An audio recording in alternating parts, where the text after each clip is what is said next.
Hello and welcome to this week's Fibro section. Bling, bling, bling, bling. And this week, I've actually no idea. Let me look in my bag. Now, you're going to have to excuse me. I'm recovering from a flare-up. I'm having them weekly at the moment. And I'm not in the best place today. Well, I am.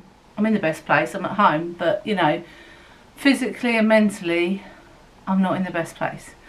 So, bear with me. But I wanted to bring you this Fibro section because I couldn't get one to you last week. And I apologise for that because I was just too busy, hence flare up. No, I am going to talk to you about that in the weekly. So, yeah, what are we doing? Let me see. Does fibro affect women differently? Is our fibro section today. And here is the trusted notepad. So, this is what I've researched. Don't shoot the messenger. It's all research. I understand that men and women both can have fibromyalgia. I was just researching how it affects women differently.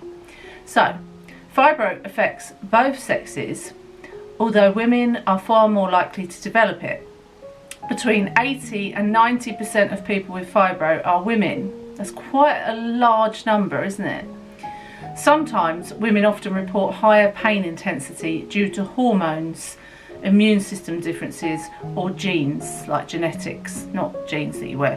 But I think there's a lot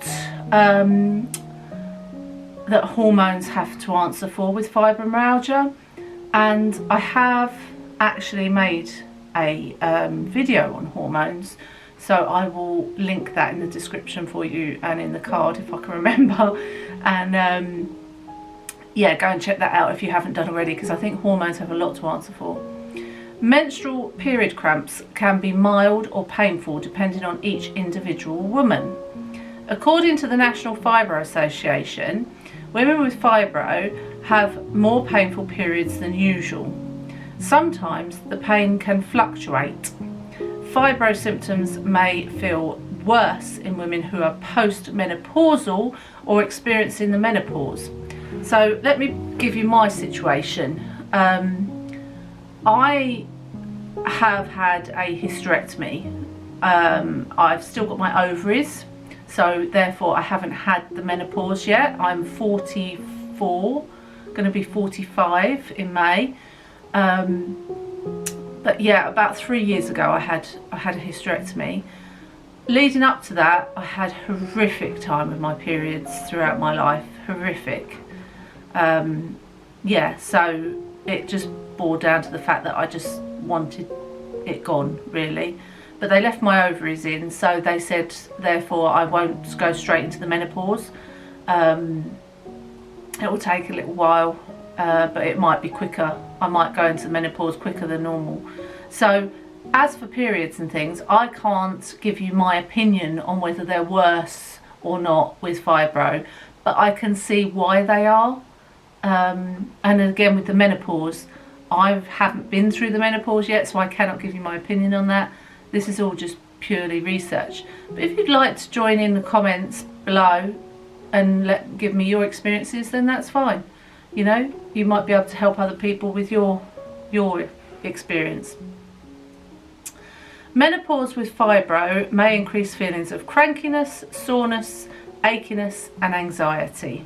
Just nearly knocked my cup of tea over. Not a good idea. Your body produces 40% less estrogen after menopause. Estrogen is a huge player in controlling serotonin, which controls pain and mood. Some fibro symptoms can mirror symptoms of perimenopause or around menopause. These symptoms include pain, tenderness, lack of sleep, trouble with memory and depression. Some women with fibro also have endometriosis. In this condition, tissue from the uterus grows in other parts of the pelvis. Fibro can also increase the discomfort that endometriosis causes. Talk to your GP if these symptoms don't go away after the menopause, or just in general if your symptoms are worsened by fibro. Fibro can make worse other issues such as IBS, which I have made a video on as well. I will link it. They also have a higher chance of developing cystitis or painful bladder syndrome.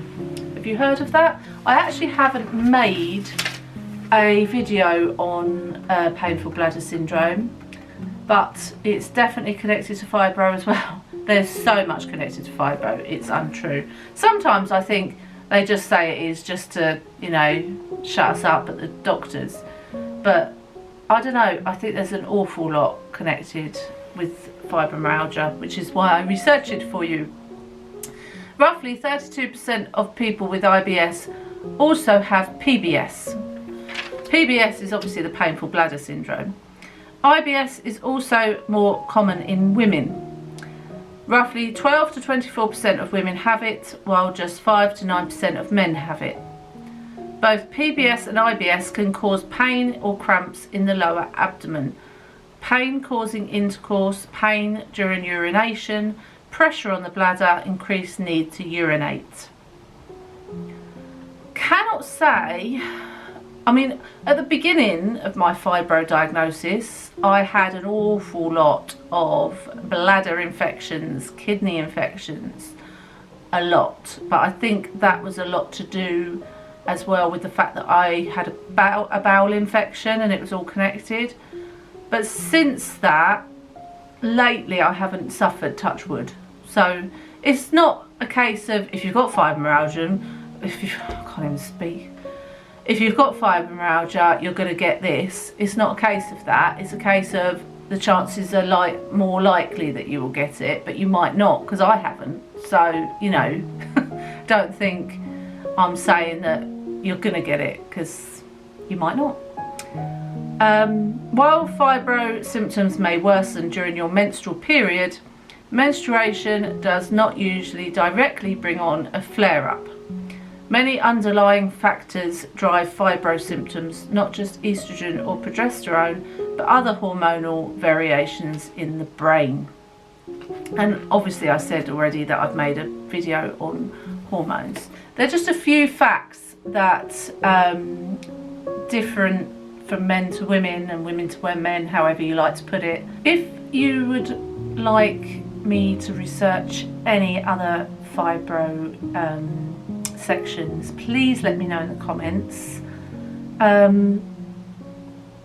Obviously I do my best. I will try and endeavour to bring you them as and when I can. And as for the Wednesday uploads, I will endeavour to bring you a Wednesday upload every week. I think I'm pretty good at uploading consistently on a Saturday and a Wednesday, but just sometimes I'm either too busy or I'm in a flare or things get in the way. I just can't do it.